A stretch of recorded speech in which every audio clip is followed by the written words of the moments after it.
қайтсең де қазақша сөйлей бер. Біліп тұрсың ба менің қазақша білетінімді? Мен қазақша сөйлей бер. Мен енді 15 рет өз-өзіңе мен шала қазақпын десең, солай болып шығасың. Сондықтан мен айтамын да, шала қазақ деген сөзді пайдаланбаңдар. Мен өзім барған жерде қазақ тілді мәзір сұраймын. Кейде түсінбеймін. Мүлде түсінбеймін, бірақ енді әшейін болсын деп емес, мынау қазақи ма, түсінікті ма, адам алғанда мәзірді қиналмай қандай тамақ екенін түсіне ме, түсінбей ме деген неге ой туындамайды деген сияқты. Қазақша сөйлеп үйренуім керек, мен былай түсінемін, бірақ сіз менімен қазақша сөйлеңізші дейді. Сонымен қазақ тілі кімге керек?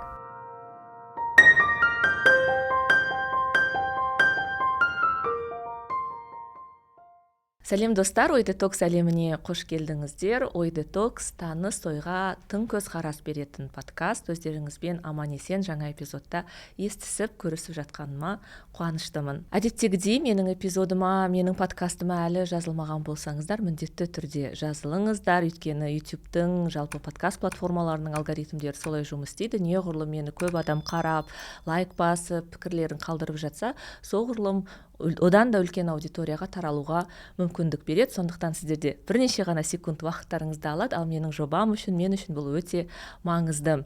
Ал бүгінгі менің қонағым, менің әріптесім, замандасым, жалпы екеуміздің жаңа әңгіме барысында жүріп өткен жолымыздың да ұқсас екендігін көріп отырмын. Бүгінгі эпизодты бір әңгіме форматында, сырласу форматында өткізгіміз келіп отыр. Астанадан келген қонақ Айна Задабек, пиар маманы, қазақ тілінің маманы, жалпы сондай-ақ сіз менторсыз, ауылдағы балаларға қандай да бір қолдау көрсететін жобаларда жүресіз. Айна, қош келдіңіз. Алматыға қалай келдіңіз? Көңіл күйіңіз қалай? Айна, рахмет. Бірінші кезектен мен үшін сенің подкастыңа қатысу, әңгімелесу үлкен мақтаныш. Өйткені бірнеше жыл бойы мысалы саған жаңа подкастқа жазылып, тыңдап, қонақтарыңды көріп, қызығып жүретінмін. Енді міне бүгін сәті түсіп Алматыға келген кезде саған келіп әңгімелесетін мүмкіндік туындады. Сондықтан көп рахмет. Ұмытып кетіппін, Айна менің тұрақты тыңдармандарымның бірі. Айнадай болыңыздар. Енді Астанадан кейін Алматы жылы шығар. Енді қазір Астанада негізінде жер тайғақ, қар түсіп, су қатып қалған. Бүгін ғана үйдегі біздің үйде балалар айтып жатыр да, жердің бәрі қатып қалды деп. Алматы жай қалып тұр, басымызға шапканы кимей рахаттанып жүрмін. Күннің көзі жарқырап тұр. Ойлап қоям, қандай рахат. Не жел жоқ. Біртүрлі мен Алматыға келген сайын бірдеме жетіспей тұрады. Түсінбеймін, не жетіспейді. Соның артынан ойлайсың, жел жетіспейді екен. Сондықтан Алматының енді маған қатты ұнайды. Алматыға қай уақытта да келмесем де, мысалы кейбір кез айтады, ой, қыста онша емес деп. Енді қақаған аяздан Алматының қысына келген кезде кәдімгідей жылынып қаламыз да. Сондықтан Алматы маған қатты ұнайды. Бірақ бір байқағаным, бірден ойыммен бөлісе кетейін. Түнде қап-қараңғы. Ерте кеше ерте батады. Содан ба түсінбедім, айту қап-қараңғы, әлде менің көзім көрмей ма деп қараңғы болып тұрады. Бізде жарықтың бәрі Астана үшін ғой. Мен де бір сөйтіп ойладым, әлде мына жақта жаңағы тоғайлардың көп өсіп тұрғаннан кейін бе екен, айту қараңғылау екен, бірақ мына маңайдың барлығы өте қатты ұнайды. Жаңа мына жерде бір ғимаратты көрдім, 1890 жылы салынған ғимарат дейді. Ойлап қоям, не деген ескі ғимарат. Енді Астана үшін таңсық қой. Біз үшін 20 жыл бұрын салынған ғимараттар кәдімгідей ескі болып тұрады. Ескі болып тұрады. Бұрын салынған үйлер деп тұрамыз. Енді біз жаңа қалжыңдап жатырмыз, бірақ шын мәнінде жылдан жылға жарықтандыру жұмыстары өте нашар жұмыс істейді Алматыда. Себебі кейбір жерлерде мүлде жарық нашар. Соны күліп жатырмыз, біздің бүкіл ресурс Астанаға кетіп жатыр. Рахмет. Астаналықтардың атынан көп рахмет. Сіздерге жағдай жасап жатырмыз. Өте рахмет алматылықтар.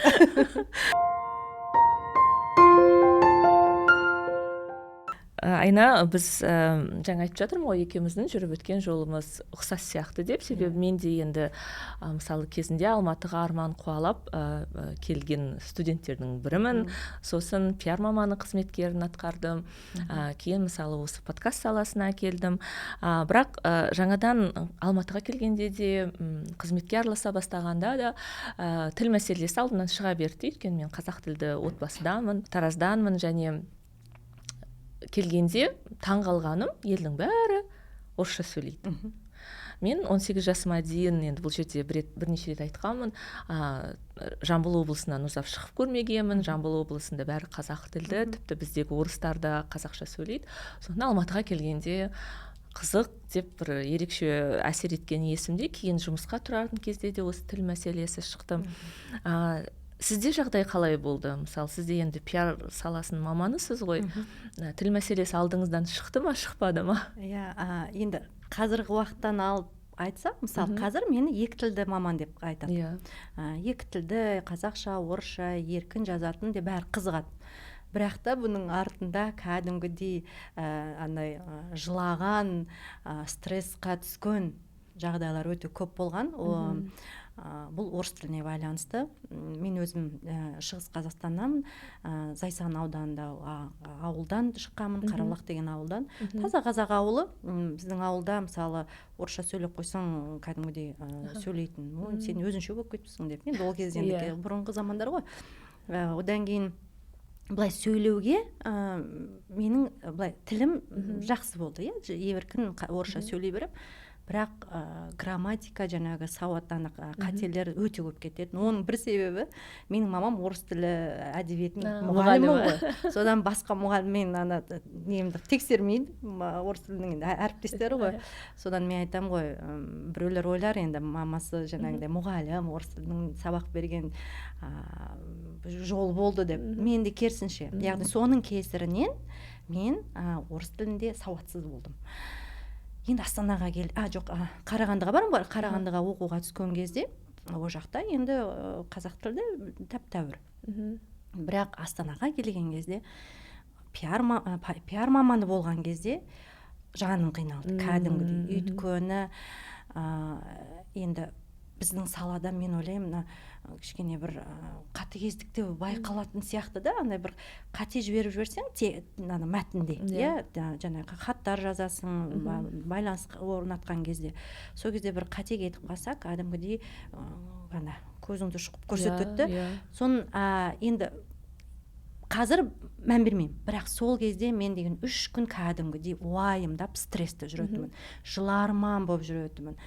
Содан мен сол кезде, бұл енді бір 15 жыл бұрынғы әңгіме, содан ойладым, жоқ, мен орыс тілді сауатты маман боламын деп өзім сөз беріп, сөйлегенде жақсы, бірақ сол жазу қиын болды. Соны өзімнің бір тәсілдерім болды, жаңағы сауатты қалай жазу керек, айналаңдағы достарыңа көрсетіп алу, тексертіп алу, я болмаса тағы басқа да бір енді тәсілдерменен енді бірдеме қылып енді шығуға тырыстым. Соны бірте-бірте қазіргі уақытта өзімнің мысалы жұмыс істеп отырған орным Қазақстан Ресейдің компаниясы, сондықтан ол жерде енді орыс тілінде, бұл жерде намыс, сондықтан міндетті түрде сауатты жазуым керек, сауатты сөйлеуім керек. Өйткені мен бұл жерде біз туралы ондай ойлап ой қалмасын деген бір іштей бір намыс болады да. Сонда мен де сөйтіп қиналғанмын. Бұл да бір үлкен, бірақ та бәрінде адам деген негізінде жаңағы мотивациясы мықты болса, бәрін жасай алады екен. Тіл деген ол құрал ғой. Мен кейбір адамдар айтады, ой, мен орысша ойлаймын. Мен айтам, жоқ, адамның ойы тілсіз. Біз тілді құрал ретінде қабылдаймыз. Ойлап тұрған кезде біз кез келген тілсіз ойлаймыз, бірақ оны шығарған кезде я орысша шығарасың, я қазақша, я ағылшынша деген сияқты құрал. Мысалы, бүйтіп айтып жатыр ғой, сен қай тілде ойлайсың, яғни сенің ана тілің сол тіл деп. Ана тіл демекші, мысалы, ана тіл, мысалы, мен өзім қазір көп араласатын адамдардың көп орыс тілді, бірақ та олардың іштерінде ана генетикалық тұрғыдан, ол ғалымдармен де дәлелденген екен, генетикалық тұрғыдан мына мысалы қай ұлттан шықса, сол ұлт ана тілі ретінде ода қалыптасып қалады екен. Оны мен өз таяуда бірнеше ана лингвист Черниговская деген Татьяна бар, сол кісіні қатты жақсы тыңдаймын, ұнайды маған сол кісінің айтқан. Ол кісі лингвист, профессор, философия ғылымдарын зерттеп жүрген кісі, психологияны. Сол айтады да, мысалы, ол адамға дейді, ол іштей берілген дейді, құрал ретінде. Бірақ соны тарату, шығару, ол екінші мәселе. Қандай ортаға түсесің, сол ортада шыға береді. Мысалы, енді сіз де мен де жаңағы пиар саласына келгенде осындай екі тілді ортаға тап боласың ғой, өйткені қағаз жазу керек, байланысқа шығу керек, бастықтарымыз көбіне орыс тілді болады, сондықтан көп нәрсені соларға түсінікті болсын деп аударуға мәжбүр боласың, немесе тура орыс тілінде жазуға мәжбүр боласың деген сияқты мәселелер өте көп. Ол тек қана сіздің, менің немесе басымызда бар нәрсе емес, көптеген қазір біздің замандастарымыздың, әріптестеріміздің басында бар. Мысалы, мен подкаст саласына келгенде енді түрлі компаниялардан қаражат іздеймін ғой, немесе спонсор болуын сұраймын, қандай да бір шаралар өткізгенде. Сонда маған айтады да, мен қазақ тілді болғаннан кейін қазақша жіберем бәріне ақпаратты. Сонда маған айтады, біздің бастығымыз орыс, немесе біздің бастығымыз орыс тілді, орысша жазып жіберіңіз дейді. Мен кейде ашуланам, бірақ енді мәжбүр болғаннан кейін қасына орысша аударып жіберемін. Және менде де сондай мәселе көп болатын, сауатсыз жазасын, қате көп жібересің, не үшін біз таза жаза алмайтын, сауатты жаза алмайтын маманды ұстауымыз керек деген сияқты. Ол әріптестер арасында да айтылатын көп дүние болатын. Бірақ қажеттілік болды, сіз де мен де үйреніп шықтық. Қазір енді кімнен сұрасаңыз да, сіз енді халықаралық ұйымда істейсіз, мен үкіметтік емес ұйымдарда талай жылғы тәжірибем бар. Ешкім бізді енді осал маман деп енді айта қоймас деп ойлаймын. Сондықтан біз үйрендік. Сіз қалай үйрендіңіз орыс тілін? Мамаңыздан сұрадыңыз ба? Ой, жоқ, мамамнан сұраған жоқ. Мамамнан сұрасаң, ол айтады, білмеймін, бәрін ұмытып қаптым деп. Негізінде бұл енді қалыпты нелер ғой, тәсілдер ғой. Кітап оқу, орыс тілінде кітаптарды оқу. Екінші, жаза беру, өзіңнің қателеріңді өзің қайтадан өзіңді тексеру. Одан кейін ақ қағаздан қорқатын бір не болады ғой, мысалы бір хат жазу керек болса, болмаса хаттар ғой көбінесе, соны жазайын десең, ой келмей тұрады да, қазақша жазып бастаймын да, содан кейін өзімді аударам. Өзімнің сөздерім сонда жеңілірек болады. Одан кейін жаңағыдай айтқандай қасымдағы достарыма, таныстарыма бір 2-3 адам бар, қатты өзім сенетін, соларға тексертіп аламын, мынау дұрыс па деп. Бір қызығы айналдырған сол бір жарты жылдың ішінде ақ тап-тамаша. Мен оны байқағаным әлеуметтік желілерден. Жаңағы Инстаграм, Фейсбукта қай тілде жазсам екен? Қазақ тілінде жазайын ба, орысша? Енді қазақ тілінде жазасың, бірақ та мен оқитындар көп орыс тілді болғандықтан енді орысша байқайсың да, динамикасында көріп отырасың да. Қазақша жазсаң, енді ешқандай комментарий да жоқ, лайк басқандар я болмаса бір фотоң үшін, суретің үшін. Содан кейін жаңағы өзімнің посттарымды орысша жазған кезде көрсетіп алам, тексертіп алам. Сол айналдырған бір жарты жылдың ішінде тамаша сауатты жазып кеттім. Қиын емес, қажет болған кезде. Қиын емес, қажет болған кезде қиын емес. Айтпақшы, мен жаңа мотивация дедім ғой, Айнель. Мен таяуда күшті бір мысал, мотивация туралы мен таяуда бір күшті мысал естідім. Рауан Кенжеханұлын білетін шығарсыз. Сол кісімен кездесіп, осы таяуда пікір алмасып, танысып, өте мықты осы қазақ тілінің дамуына күшті үлес қосып жүрген адам ғой. Соны риза болып, сонымен сәті түсіп таныстым ғой. Содан осы әңгімені айтып отырмыз тіл туралы. Соны ол айтады, ол көптеген жылдар бұрын Америкаға барады. Қазақстанда ағылшын тілін үйренеді, содан Америкаға барады. Содан Америкада сәті түсіп Хомский деген бір мықты профессордың лекциясына барады. Соны ол ол Хомский, ол лингвист. Тіл мәселесі туралы айтып тұрады. Содан кейін Рауандың қолын көтереді, айтады: менің бір сізге сұрағым бар. Мысалы, мен қаншама жыл ағылшын тілін үйреніп жүрмін, әлі де еркін сөйлей алмаймын дейді. Соны айтады: мен сіз сөйлеп тұрсыз ғой дейді. Рауан айтады: жоқ, менің дайындалып алдым, мен жазып алдым, содан кейін, бірақ еркін сөйлей алмаймын. Соны айтады: сіздің мотивацияңыз не дейді? Мотивациям дейді, мен бүкіл отбасымды, жұмысымды бәрін тастап Америкаға осы ағылшын тілін еркін білу үшін келдім. Енді абыройым шашылып қайтадан ауылыма қайтам, я болмаса осы жерден еркін меңгеріп кетем деп. Сонда айтады жаңағы Хомский. Енді мен ойлап қоямын да, енді Хомскийдің лекциясын тыңдау деген енді керемет күшті жол болды деп ойлаймын. Ол кісіні мен өзім кітаптан ғана оқығанмын. Сол айтады, негізінде мәселе мотивация дейді. Мотивация өлім мен өмірдің арасында болу керек дейді. Мысалы, ана соғыс кезінде, Айнель, мүмкін өзіңде естіген шығарсыз, бұрындары біз айтатымыз, осы мына КНБ, КГБ деген спецслужбалар дейміз, осы арнайы қызметтердің адамдарының өздерінің бір қандай да бір тәсілдері бар екен. Олар кез келген тілді бірден тез үйреніп кетеді екен деп, бір жасырын бір тәсілдер, мәселе жасырын тәсілде емес екен. Ол кейіннен қалған бір аңыз сияқты. Себебі соғыс кезінде, мысалы, Кеңес одағының бір шпион деп айтайық, соны жаңағы жаудың ортасына жіберу керек, андай не ретінде, шпион, тыңшы ретінде. Енді ол егерде өзінің жаңағы неміс тілінде дұрыс сөйлемей тұрса, әрине ол өледі. Оның біліп қояды да, оның тыңшы екенін біледі, оны өлтіреді.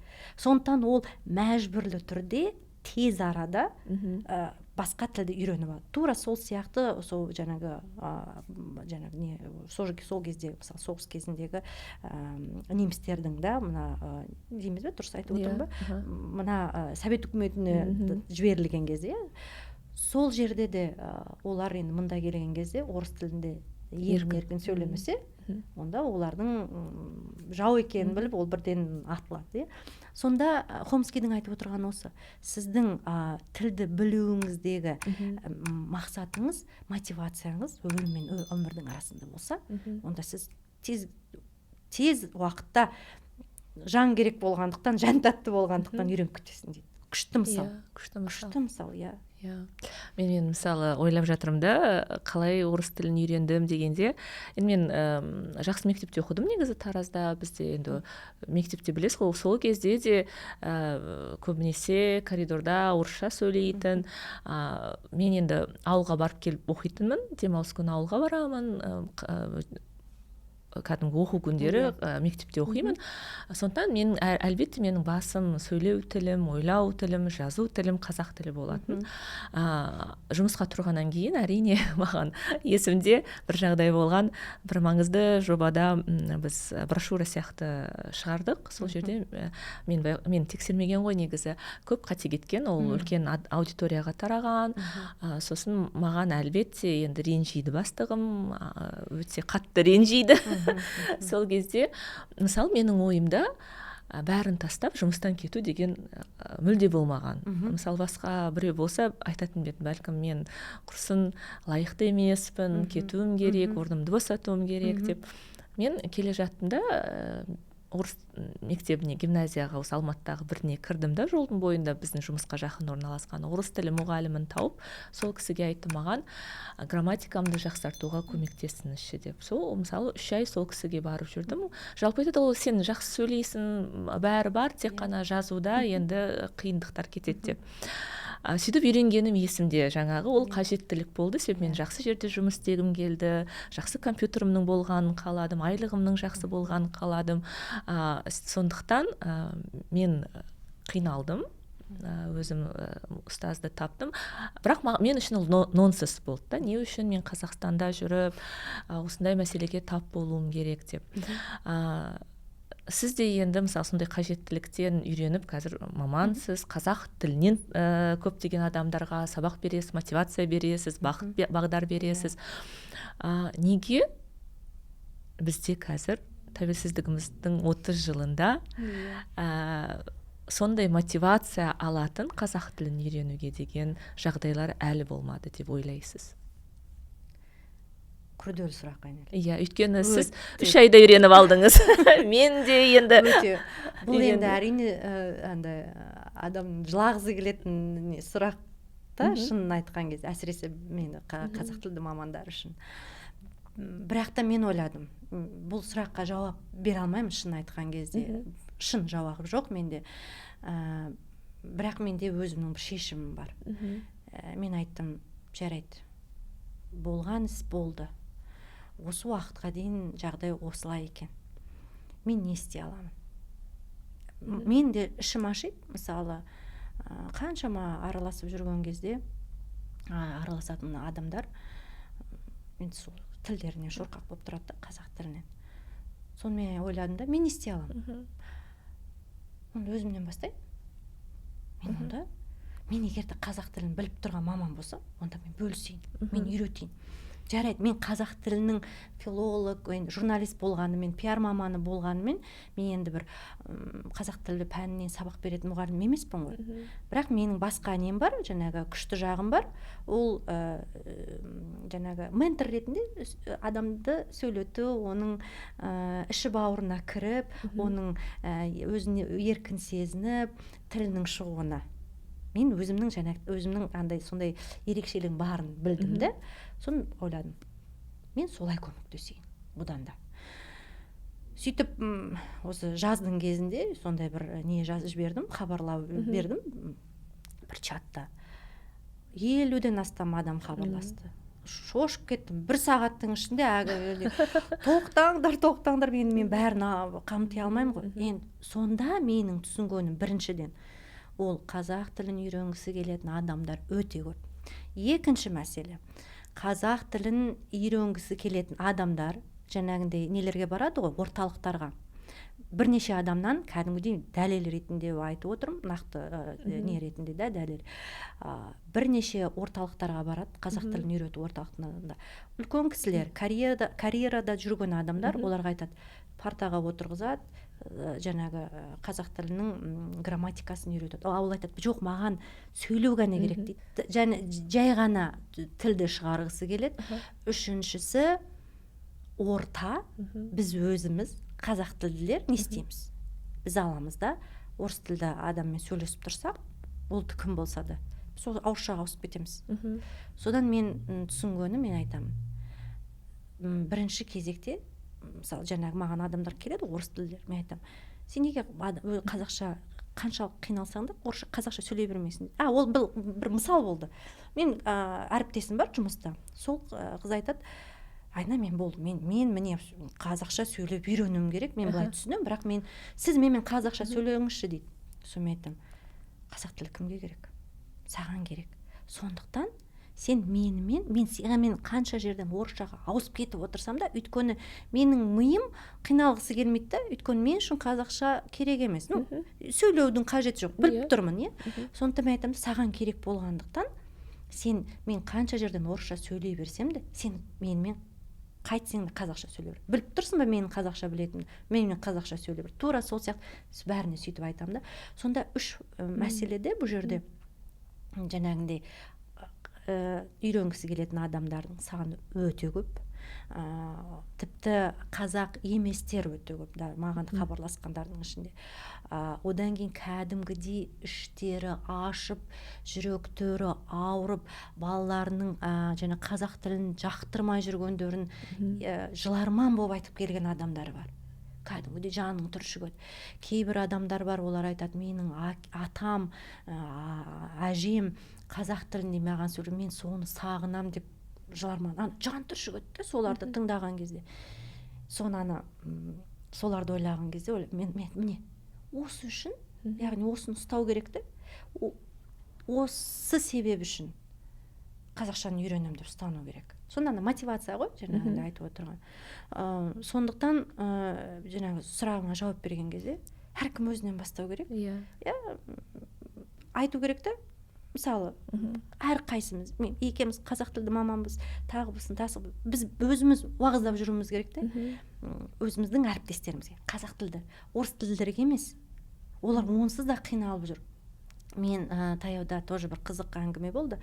Мен танысым, өзі орыс тілді, сол айтады, мен дейді, мен намысыма дейді, қазақ тілділер сөйлесіп тұрады ғой, сонда ана қыз келеді, әңгімелесе бастаған кезде біз бәріміз орысшаға ауысып кетеміз екен, автоматты түрде, оны даже байқамаймыз да. Сосын ол айтады, маған соған андай намысыма тиеді, немене олар маған орысшаға ауысып кетіп жатады, жоқ мен қазақша айта беріңдер десе, сосын біз оны мән бермейміз, оны тыңдамаймыз да. Жоқ, ары қарай да қызбенен орысша сөйлесемін. Тағы бір қызық, мен де бір адамға сабақ беріп жатырмын. Өзі қазақ емес, ұлты Украина, Қазақстанда туған, үлкен бастық. Сол кісіден мен бір қызық мәліметті естідім, былай дейді. Жаңағыдай бірінші сабақта сұраймын ғой менен, қандай себеп, қандай сезім, эмоционалдық тұрғыдан, қандай себеппен жаңа қазақшаны үйренгіңіз, қандай сезім деген сияқты деп. Сөйткен кезде ол айтады, мен дейді, көрім дейді, мысалы, 10 шақты адамдар қазақ тілінде сөйлесіп тұрады дейді. Енді өзі қазақ емес қой, соның орталарына мен келген кезде дейді, 10 адам алады да, мен үшін, жалғыз мен үшін дейді, орысшаға ауысады дейді. Мен өзімді кінәлі санаймын дейді. Мен сол кезде таң қалдым. Біз білмейміз екен ғой олардың сезімін. Біз ойлаймыз, жоқ, біз олардың жағдайын жасап, ыңғайлы болсын. Оларға көңілдеріне қарап, орысша сөйлей берейік деп ойлаймыз. Олар өздерін кінәлі санайды, олар намыстанады екен. Біз ар жақты ойламаймыз да, біз мына қазақ тілді мамандар. Сонда мен үшін бұл кәдімгідей жаңалық болды. Мен ойладым, ого, біз өзіміз қате жасап жүрміз екен ғой. Өзінше біз айтамыз, ой, біз ананың бәріне көңілшек, біз ананың бәрінің көңіліне қарап, қазақ орысша ауысып кетеміз, қиналмай қойсын, ойын еркін білдірсін деп. Керісінше олар үйренгісі келеді, сөйлегісі келеді, онымен қоса кінәлі болып өзін сезінеді.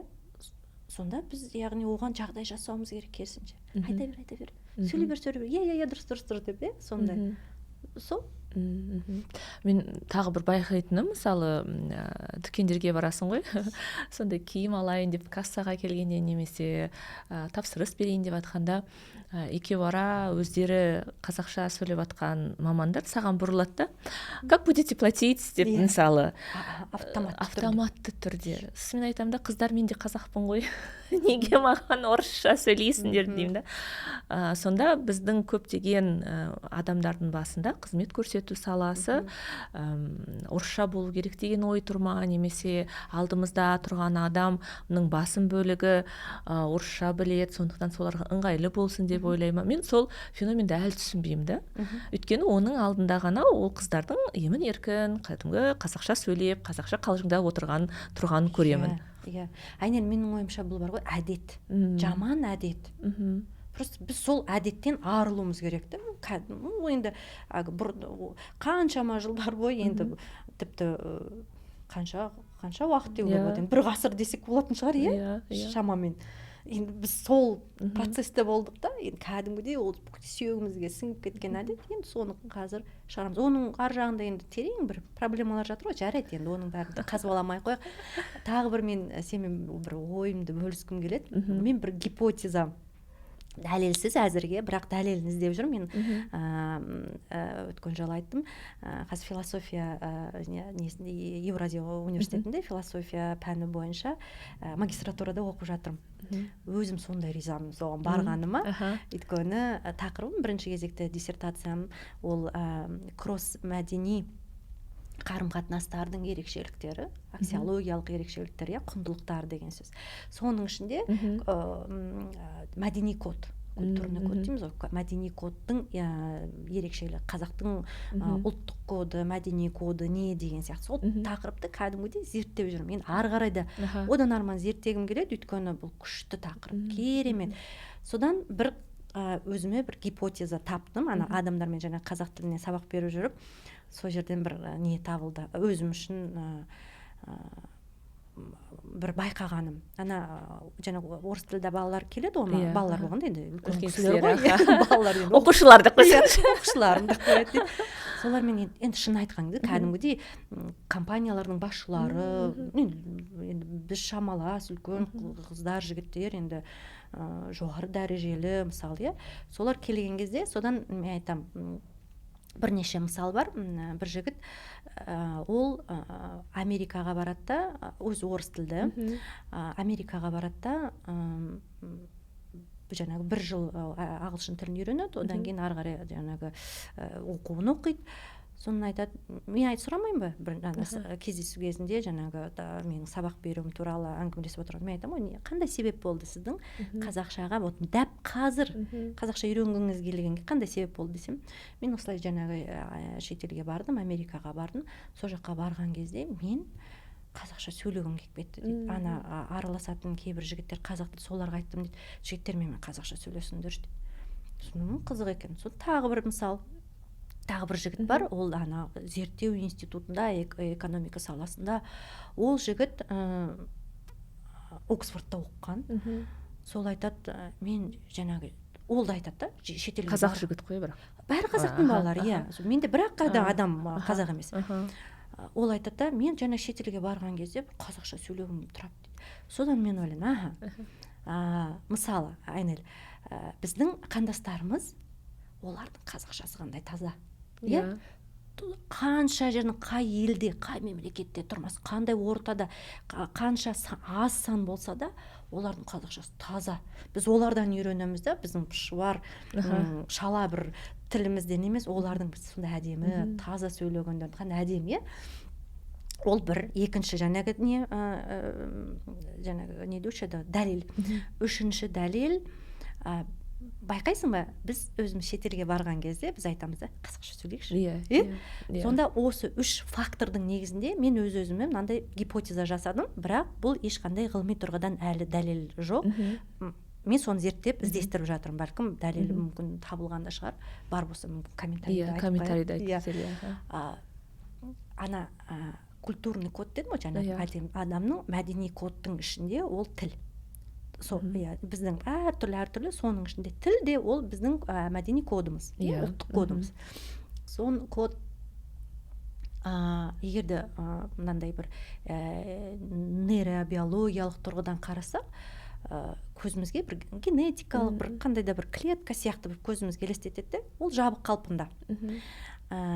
Ол ұлттық код қауіпсіз алаңда, ол ұйқылы жағдайда болады.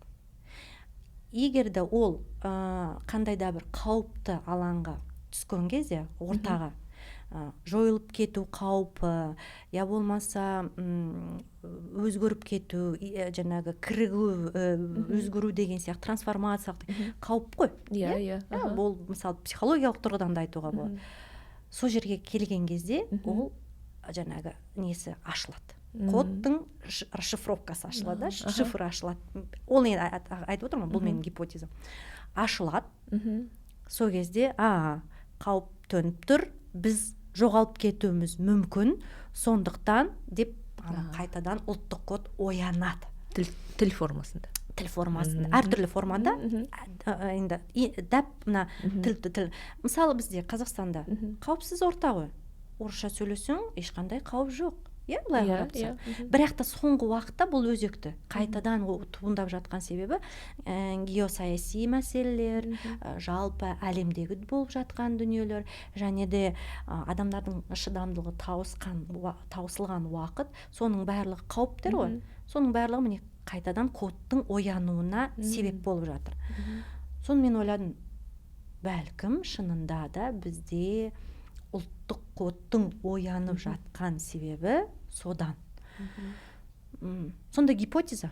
Негізі жаңа сіз айтып отқанда мен есіме түсіп жатыр да, 70-10 деген подкаст бар, Зарина деген мен әріптесім жүргізеді, сол Әли Әшіммен болған эпизоды маған қатты ұнады, және сол жерде Әли Әшім 16 желтоқсанға байланысты тәуелсіздік жайлы деректі фильм түсіріп жатырмын дейді, және мысалы біз тәуелсіздік дегенде көп нәрсені түсіне бермейміз дейді да.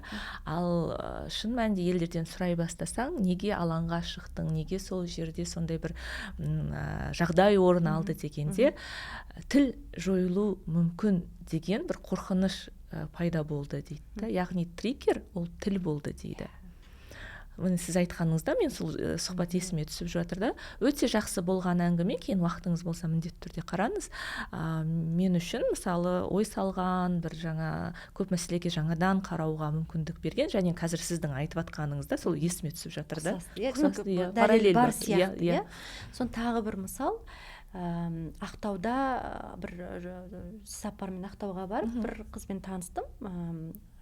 Бір мұнай компаниясында, ірі компанияда жұмыс істейді, өзі орыс тілді. Сонымен жаңағыда әңгімеден әңгіме шығып, мен жаңағы қазақ тілі туралы айтып жатырмын ғой.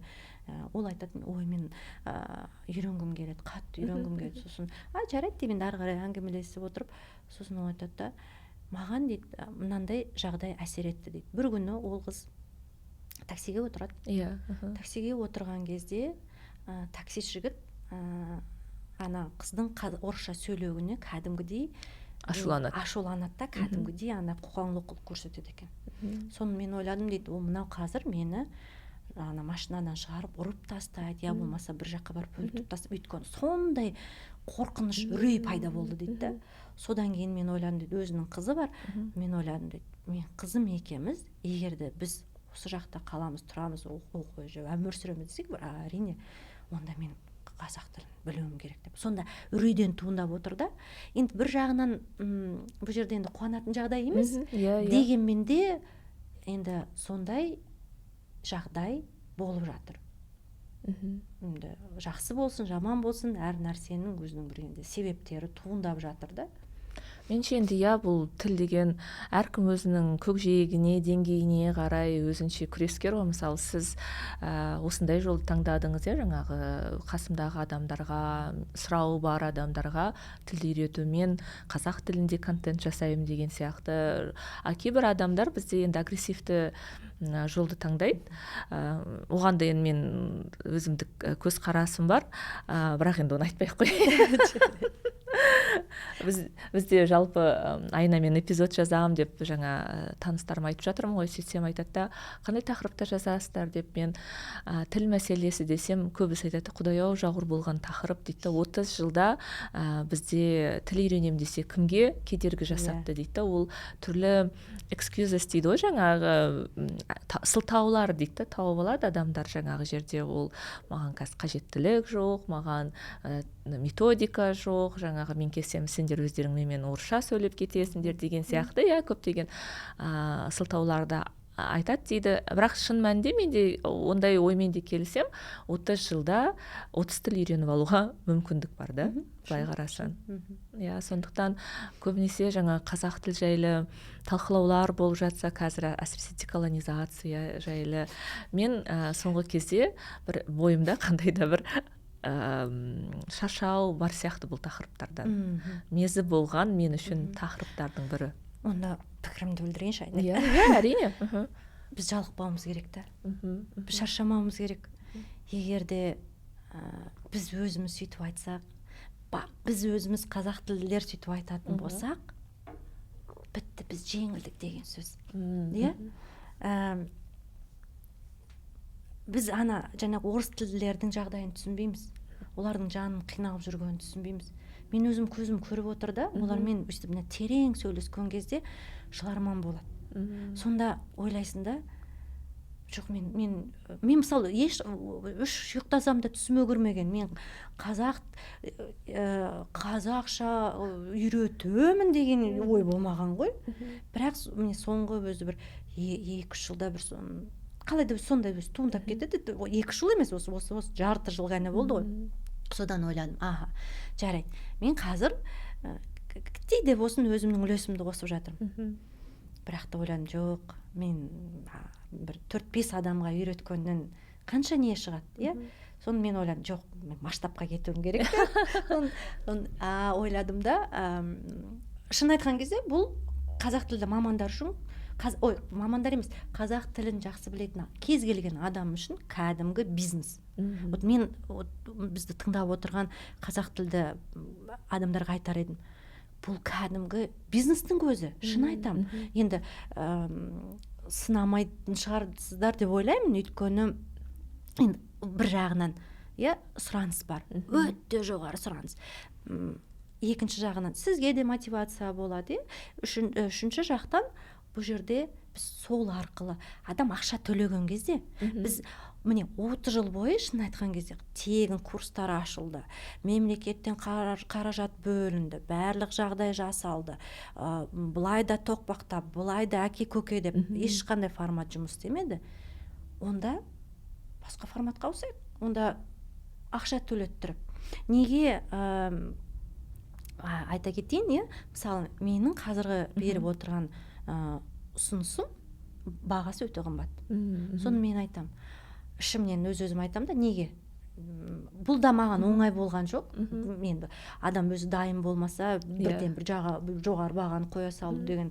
Бірақ мен үшін бұл да кәдімгідей психологиялық не болды да, өз-өзіме рефлексия жасап. Не себептен? Мен айттым, өз ішімнен өз-өзіме мынандай бір ақтау айттым өзіме. Осы уақытқа дейін бәрі тегін болды, ешкім үйренген жоқ. Ағылшын тілін қанша ақша болса да төлеп, шетелге барып оқып, ойбай, қай мемлекетке, тіпті Турцияға барып ағылшыншыны үйренуге барып жатады да. Сөйтіп барлығын, онда неге бізде қазақ тілі ақысыз, құнсыз, берекесіз, қайырсыз болу керек? Сөйттім де мен өзіме сондай бір не жасадым да, енді қазір айтқым келеді, солай болу керек. Сұраныс бар, ол рас. Екіншіден ол қазақ тілді мамандарының өзіне жаңағыдай табыс көзі. Үшіншіден бұл қайырлы іс, сауапты іс. Біз сол арқылы кәдімгідей біз өзімізге андай не жасаймыз да, көмек береміз. Мен мысалы айтамын да, қазір қазақ тілін білетін мамандардың барлығы өстіп менторлық форматқа ауысса ғой деп. Сол үшін мен мынандай бір ой таптым да. Мен қазір бір күшті жоба жасап жатырмын.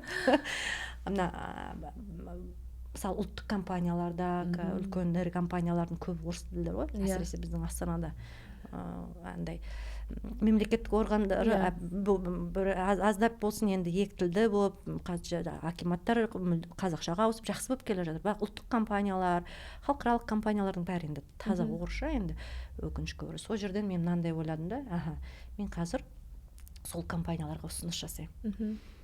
Сіздердің мысалы қызметкерлер бар, жартысы қазақ тілділер, жартысы орыс тілділер. Сол жартысы қазақ тілділердің бәрінен ментордан жасаймын да. Ментор қалай ментор болу керек? Олар міндетті түрде мұғалім болу емес, ментор. Мен айтамын, давай, мен сенің менторыңмын, сен менің ментимсің, екеуміз қазақша сөйлей берейік. Анау ақырындап үйренеді, тілі шыға бастайды, үйрене бастайды. Сөйтіп ақырындап оның қазақ тілі шығып сөйлеп кетеді. Сөйтіп сондай бір не ойменен қазір сол бір форматымды, жобамды жасап жатырмын. Менің ойымша бұл ары қарай тарап дамып кетеді. Бұдан бір әсері болады деп ойлаймын енді. Сонда оған сенімдімін. Оларға қандай мотивация? Сонда компания жаңағы ментор болғысы келген адамдарға ақы төлеу керек па? Себебі оған ресурс болу керек қой. Енді әзірге білмедім, мүмкін енді негізінде енді егер мотивация берсе, менторлық жобалар деген болады ғой, мысалы компаниялардың ішінде мен тәлімгер сияқты болып, мүмкін іште бір сондай бір мотивация. Бұл ішкі коммуникацияны жақсартуға да әсер етеді ғой. Басшылық сол жағынан қолдауы мүмкін. Ал қазақ тілді мамандардың егер де олардың жаңағы мотивациясын оятып жүрсе, мүмкін өзі бір ары қарай. Енді жарайды, енді бір 30 адамның ішінен 5-еу шықса да соған ол да жаман емес. Ол да жаман емес. Әрбір 5 адам, әрбіреуінің 5 адамы болса, қазақша үйрететін бірте кеңейе бастайды да. Дұрыс айтасыз. Сіздің мотивацияңыз не Айна сонда? Енді сіз табысқа шықтыңыз, түсіндім ол жағын. Бірақ одан басқа білмедім. білмеймін да, шын айтамын Айнель, қандай мотивация. Наверное, қобалжып кеттім. Менің отбасым, мен жолдасым қазақ емес. 2 ұлым бар. Жолдасым екеуміз қазақша сөйлесеміз, бірақ орысша да қазақша да сөйлесе береміз, бірақ көбінесе орысша сөйлесеміз. Менің атам, енді былай енді ашығын айтқан кезде кәрістер. Қалай да енді тағдырдың жазуыменен сөйтіп сондай отбасым, ешқандай бұл жерде жаңа отбасылық тұрғыдан не емес, бір өкініш емес. Менің жаңағы бір борышым ба, бір халқымның алдында бір кішкене бір өз-өзіңді бір плюс бір қазақ күйеу бала деп жатады ғой. минус бір қызық қыз болды. Сондай сезімден бе білмедім, бірақ та сондай бір іштей сезімдер бар. Енді дәп осы форматта айтамын деп ойлаған жоқпын. 2 ұлым, олар қазақстандықтар. Олар осы жерде кіндік қаны тамған адамдар. Менің жолдасым осы жердің адамы. Олар ешқай мемлекетке, ешқай жаққа кеткісі келмейді. Кетедім деген ой да жоқ. Мен әдейі кей кездерде сұраймын ғой, мүмкін өздеріңнің атамекендеріңе барғыларың келетін шығар. Мысалы Корея, оңтүстік Кореяға десем, жоқ дейді. Мен туысқандарым, қайын жұрттарым көп, осы неден ғой, мысалы Қостанай, Торғай өңірінде өте көп. Оралып жатты, барады, жұмыс істеп келеді, оралады. Ал жолдасымнан сұрасам, жолдасым жоқ, мен осы жақтан. Мен айтамын, балалар, кәдей мен балаларымнан да сұраймын. Сендер жоқ, олар осы жердің адамдары. Содан кейін мен егерде олардың ана тілдері, анасының тілі, қазақ тілі. Олар бір уақытта сөйтіп тілдері орысшаланып, шүлдірлеп сөйлеп, кәдімгідей бір уақытта бір есейіп, бір андай ақыл тоқтатқан кезде ойладым да, мен өзім балаларымның ана тілі, қазақ тілі болса, мен ана ретінде не істеп жүрмін? Шүлдірлеп балалармен орысша сөйлеп жүрмін ба? Бұл қай алжығаным? Бұл қай менің бұл жерде жасап жүрген ісім? Деп кәдімгідей өзі іштей бір ойлар туындайды да. Білмедім неге екенін. Сол ұлттық кодтың ішімнен оянғаны мүмкін. Дәп мен ешқашан ойламаппын, дәп мен сондай боламын деп. Сонда үлкен ұлым қазақ тілінен түрлі олимпиадаларға қатысады, қазақ тілін жақсы біледі, түсінеді, арасында сөйлейді. Кенже ол еркелеу болғандықтан ба айту, енді орыс тілді соған ішім ашиды. Содан енді былай ғой, мен балаларға тоқпақтай бергенше одан ешқандай бір не болмайды да, әсері болмайды. Олар керісінше андай бір агрессиясы оқыс келмейді, мама бізді қинама, біз үйренгіміз келмеу деп айту мүмкін, содан қорқамын да. Содан кейін мен ойладым, ұлдар, жігіттер, кілең ұлдар ғой, мен үйде атам, жолдасым, 2 ұлым, итім, мысығым барлығы. Кілең еркектердің ортасында. Содан мен ойладым да, мен өзім мысалы не болайын, үлгі болайын. Үлгі болмай қойын, жарайды, мен өзімнен бастайын дедім. Мен онда өзімнің үлесімді қосайын, сол кезде балалардан бір қандай да бір өзгеріс болады. Менің атам осыдан бірнеше жыл, енді атам екеуміз, қайнатам екеуміз қазақша сөйлесеміз. Ол кісінің орысшасы шорқақ, кәдімгідей орысша, енді екеуміз орысшамыз бірдей өзі. Қателеріміз де ұқсас. Енді ол кісі кезінде 50-ші жылдары Торғай өңіріне аударылған ғой. Сонда ол жерде білетін тілдері кәріс тілменен қазақ тілі ғана. Торғай өңірі ол кісі қазақтың дәстүрлерін күшті біледі. Мен үйретіп отырады ғой. Мен ол кісіден сұрап отырам. Папа, мен қай етті салуым керек қонақтар. Соның барлығын күшті біледі. Сол кісіден сұрап отырам. Ол кісі айтып отырады. Енем қайтыс болған, ол кісі біздің қасы қолымызда жоқ.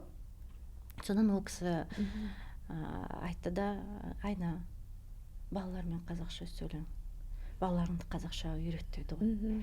Енді менің қазақ емес қайнатам сөйтіп айтты. Ол кезде бір мән бере қоймадым. Жарайды, енді бірден бұйырса үйреніп кетер деп бір мән бердім. Бірақ міне соңғы кезде сол кісінің айтқан сөзі бәрі бірте сананы оятуға әсер етті деп ойлаймын.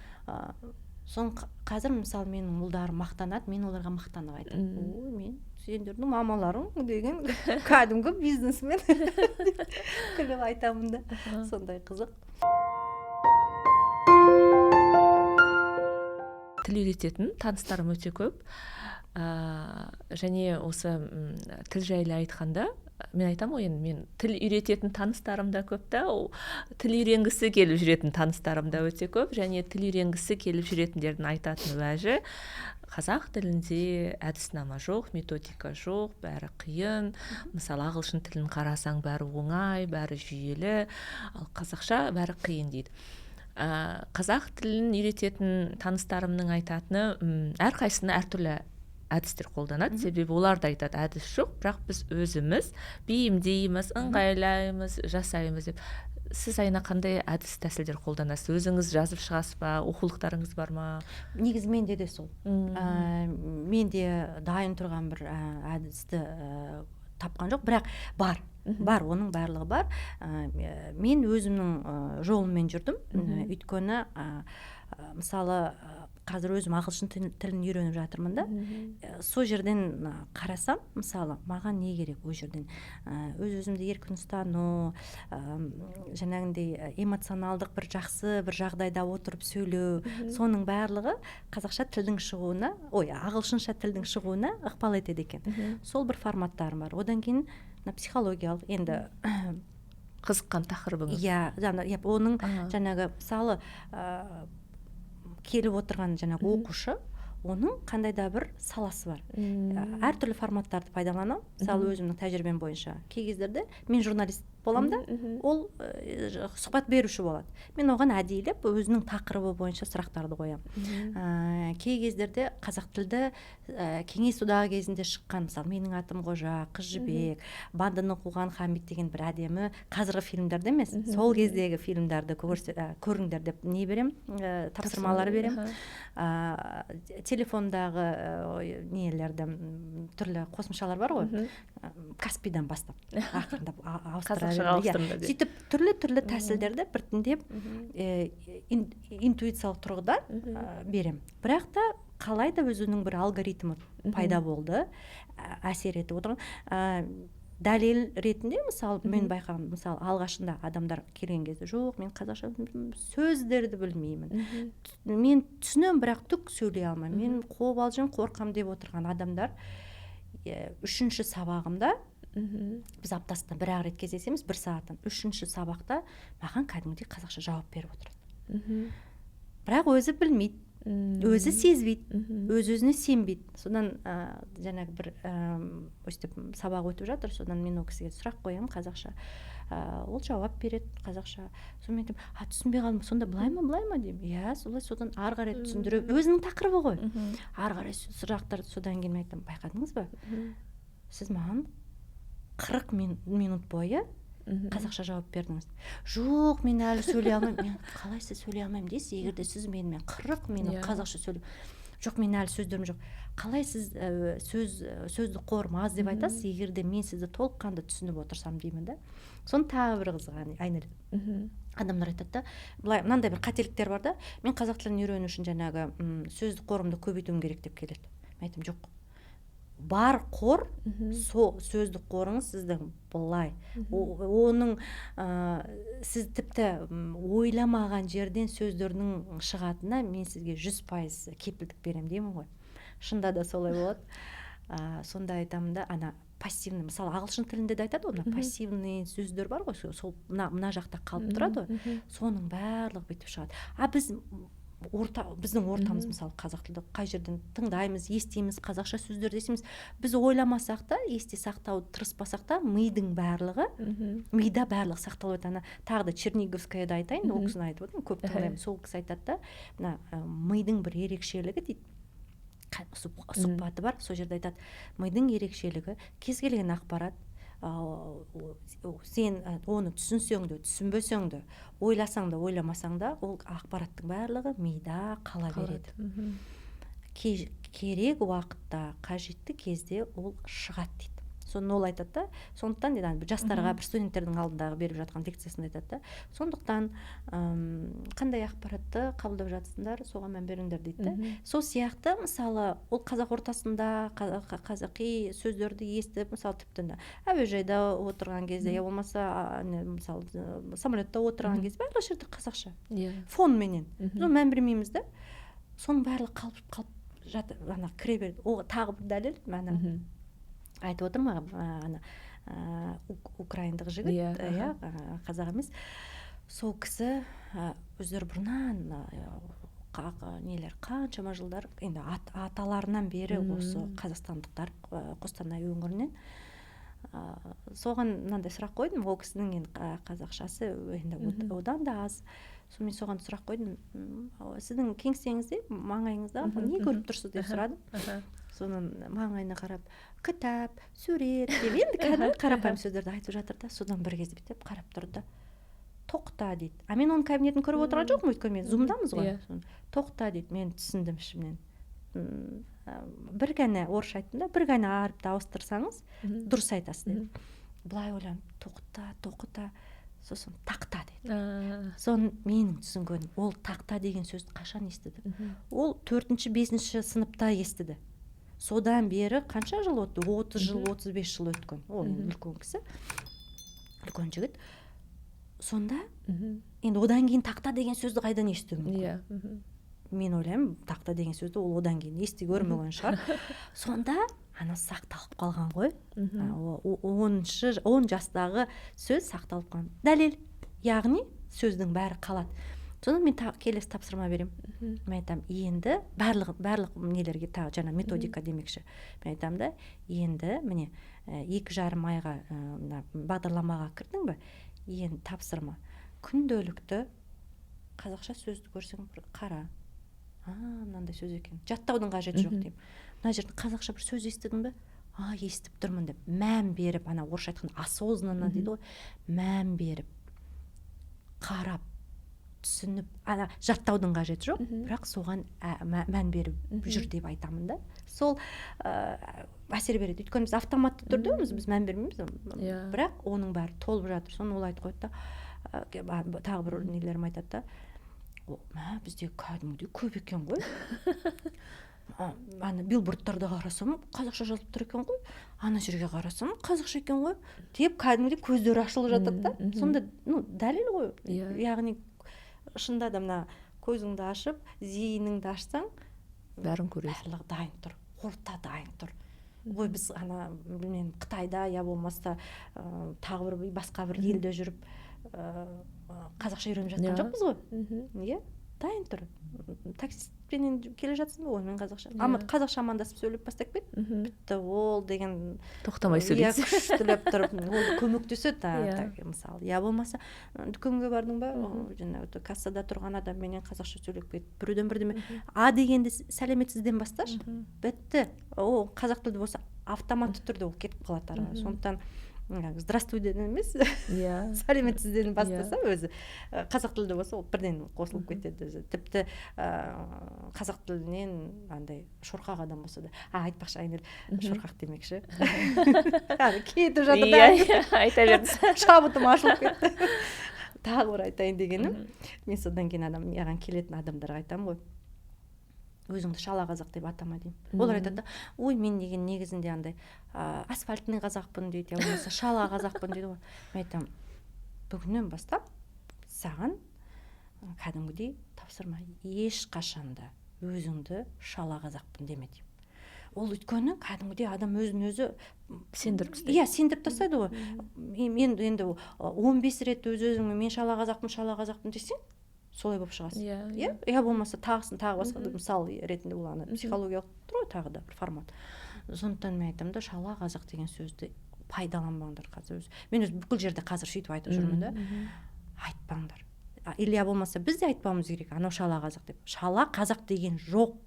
ондай түсінік жоқ, ол дұрыс емес, ол керісінше артқа тартатын түсінік. Айтпау керек, оны пайдаланып алуымыз керек те. Қазақпыз, бітті. Қазақ. Иә. Енді сіз тыңдап отырып мен мынандай ой келді. Жалпы тіл қажеттілік кезінде шығады, сосын қауіпсіздік ортада шығатын сияқты. Себебі енді қажеттілік болғанда айтады ғой, жаның қиналғанда ағылшынша да, орысша да, қазақша да сөйлеп кетесің қажет кезде.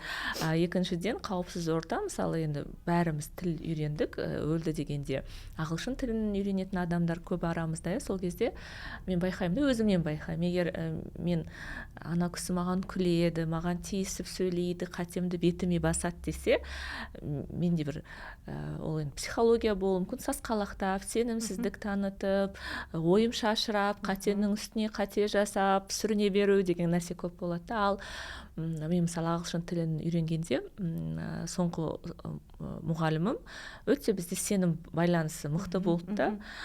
Және ол сол кісі менің тілге деген барьерімді шешуге, сонымен қатар өзіме деген сенімділікті арттыруға көмектесті. Бірақ ол кісі, мысалы Дэвид деген ұстазым, ол психологияны жетік білген, үлкен кісі болғанымен психологияны қатар оқыған, және сол әдіс тәсілдерді қолдану арқылы, әсіресе айтады, қазақ тілділер өте сенімсізсіңдер өздерің. Сендердің сенім, өзіңе деген сенімділікті көтеру керек дейді. Сондықтан қауіпсіз орта деген жаңағы бізде кейде өйтіп айтпа деп қатесін жөндей салып, ондай сөз жоқ қой демей, қайта жаңағы сіз айтқандай мотивация беріп, шыдамдылық танытып сөйлесуіміз қажет. Солай. Енді бұл бұрыннан бері айтылып келе жатқан дүние. Енді мен ойлаймын, сол біз өзіміз қазақ тілді адамдардың өзіміз енді өзгеретін кез келді. Олар емес, біз өзгеруіміз керек те. Бірақ енді бізде тіл жайлы айтылғанда мен көбінесе жаңа айтып жатсыз, бизнестің тілі әлі күнге дейін орысша. Тіпті кеше мен енді сұхбат көп көремін. Кеше сырласу деген Айсұлу Баян Есентаеваның қызы жүргізетін подкаст бар, Айсұлу Бақытбек қой деймін, Айсәуле Бақытбек.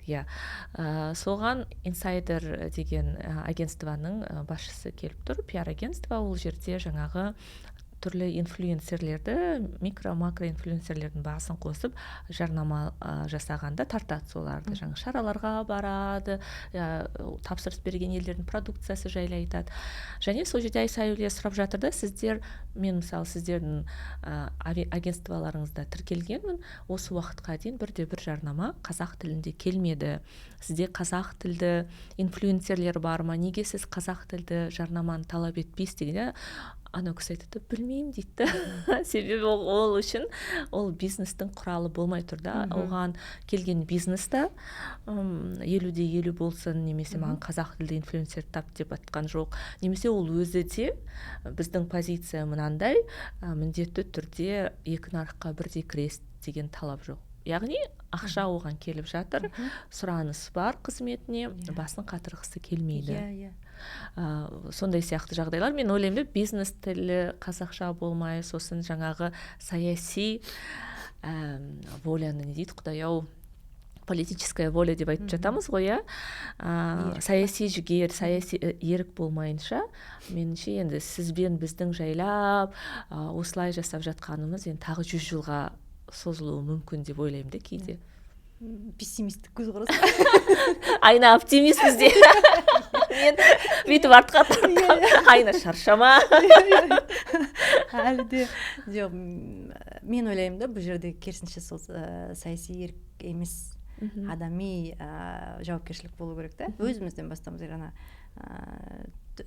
тімінен жоғары алуымыз керек та. Сонда өзгеріс болады. Өйткені осы уақытқа дейін саяси тұрғыдан бір нелер болды ғой, бір ұрандар болды ғой. Жұмыс істеген жоқ қой оның бәрі. Яғни істемейді деген сөз, ол саяси еріктен, оны ғана күштеуден, қорқытудан қанша сондай жағдайлар болды, мысалы, ойбай, біз деген жаңағындай мемлекеттік тілге ауысу керек, тағы басқа деген бір талаптардың барлығы шығып жатыр. Бірінші кезекте қазақ тілі жүру керек деп формальды тұрда барлығы жасалынады, бірақ сөйлеп кеткен адамдар жоқ. сондықтан бұл жерде саясатты араластырмау керек. Менің пікірім. Таза өзіміз жауапкершілігімізді, азаматтық жауапкершілігімізді пайдалануымыз керек. Адами, қазақи. Бірақ соған келе жатқан сияқтымыз. Енді бизнес тілі деп жатырмыз ғой. Мысалы, қазір бір кездері кафе, ресторандарда мәзірді қазақ тілінде шығару керек деген азаматтардың талабы пайда болды, иә. Сосын қазір көп жерде қазақ тілді мәзір бар, ас мәзірі, келесің, түріңе қарап береді ма, сөйлегеніңе қарап бере ма, әйтеуір береді ол мәзірді. Мен өзім барған жерде қазақ тілді мәзір сұраймын. Кейде түсінбеймін. Мүлде түсінбеймін, бірақ енді ойбай түсінбей жатыр, маған орысшасын да қатар беріңіз деп айтқым келмейді. Өзім жаңағы Google-ға кіремін, суретін қараймын, әйтеуір топшылап, мынандай тамақ шығар деп топшылаймын. Бірақ мен сол кезде ойлаймын, сол бір жағынан мақтағым келеді, жарайсыңдар, мәзірді қазақша жасадыңдар деймін. Екінші жағынан айтамын да, Құдай-ау, жасағаннан кейін шын ниетпен неге жасамайсыңдар? Әшейін болсын деп емес, мынау қазақи ма, түсінікті ма, адам алғанда мәзірді қиналмай қандай тамақ екенін түсіне ме, түсінбей ме деген неге ой туындамайды деген сияқты менде бір кейде емес, көбіне ішім ашиды да. Сондықтан бір жағынан бизнесте келетін сияқты ақырында, бірақ жаңағы әшейін менен артымнан қалыңдаршы, артық сөз айтпаңдаршы деген сияқты жасай салатын сияқты. Менің ойымша қазір ана бизнесмен адамдардың санасы осы жаңағы ұлттық тұрғыдан өздерінің сезімдері күшті оянып келе жатқан сияқты. Айна басқа Қазақстанда тұратын сияқты. Мүмкін мен өзім сабақ жаңағы адамдармен араласқандықтан шығар деп ойлаймын. Өйткені шынында да мен кәдімгідей өзгердім. Мен ана орыс тілді жаңағы өзіміздің замандастарым, солармен араласқан кезде кәдімгідей өздерінің іштей жоқ, мен жаңағы кейбір адамдар бар, олар тіпті үйінің ремонтын барлығын қазақшалаған, киімі барлығы қазақи. Енді дейді, мен қазақша сөйлемейді. Өзгеріп жатыр. Бәлкім мен осы салада жүргендіктен бекен, мен осы жағын көріп отырмын да. Сондықтан ой жоқ, ой бәрі бұл ешқандай өзгеріс болмайды деп айтқым келмейді. Шынында да мүмкін енді оптимистік, бірақ мен көзқарасымды өзгертпеймін. Жоқ, дұрыс, иә. Сол қалпында қаламын. И соған басқа адамдарды тартқым келеді да, жұқтырғым келеді да, осы вируспен. Иә, дұрыс. Дұрыс вирус екен ол. Шын мәнінде енді біз өткенде Тимурмен де эпизод жазғанда айтады да, әркім өзінің ақпараттық вакуумында өмір сүреді, өзі белгілі бір адамдарды оқығаннан кейін Инстаграмның да, Ютубтың да алгоритмдері солай, сол ақпаратқа, жағымсыз ақпаратқа қызықсаң, сондай ақпарат береді дейді. Позитивті, жаңағы сіз өзіңізге мотивация беретін, жаңағы өзгерісті көріп отырған адамдарға жазылған боларсыз бәлкім, сондықтан сіздің ақпараттық кеңістігіңіз осындай позитивке толы шығар. Біздің енді екі ақпараттық аңғынымызды қосып жіберу керек та. Жалпы енді Айна, тіл бұл сарқылмайтын тақырып та. Біздің енді 30 жылда повесткамыздан түспеген, әлі де түспейді. Сондықтан бұл тақырып аясында сағаттап сөйлесе берсек болады. Жалпы басында енді қатты уайымдадым, біз қалай әңгімеміз өрбейді екен, өйткені айтып жатырмын ғой, тіл деген кішкене жауыр тақырыптардың бірі, бірақ сіздің маған атмосфераңыз ұнады, сіздің позитивтілігіңіз ұнады, және осы жерде жағымды тенденцияларды көріп, өзіңіз сол жағымды тенденцияларды алып келуге талпынған адам ретінде сізге деген менің құрметім аса түсті. Көп рахмет. Осы энергияңыз, осы неңіз, жаңағы позитивті бағытыңыз сарқылмасын. Егер мен сұрамаған, бірақ қосып кеткіңіз келген нәрсе болса, мархабат, қосып кетсеңіз болады. Енді бәрі айтылған сияқты, енді ең бастысы мен өзім үшін айтамын да, бірінші кезекте шында да шаршамау керек та, шаршамау керек, жалықпау керек, осы қалыпты ұстап тұру керек, өз-өзіңе қандай да бір мотивацияларды ойлап тауып ары қарай жүре беру, ілгерілей беру керек деп ойлаймын. и өзімнің осы методикамменен бөлісуге мысалы дайынмын. Осы мен сияқты жаңа қазақшасын білетін мамандар менен ары қарай олардың да осылай жаңағы жағымды вирус сияқты осы ауруға шалдығып өйстіп өзінің үлесін қоса берсе екен деп ойлаймын. Сондықтан жалықпауымыз керек. Иә, рахмет. Осы сарында ой детокстың кезекті санын аяқтаймыз. Бізді тыңдап жатқан немесе көріп жатқан қосымшаларыңызда міндетті түрде бағалап, пікірлеріңізді қалдырып кетсеңіздер болады. Егер бізбен келіссеңіздер, келіспесеңіздер, біз талқыға ашықпыз. Арнама жазылмаған болсаңыздар, жазылыңыздар. Келесі эпизодтарда аман есен естіскенше, көріскенше сау болыңыздар. Рахмет, Айна. Рахмет.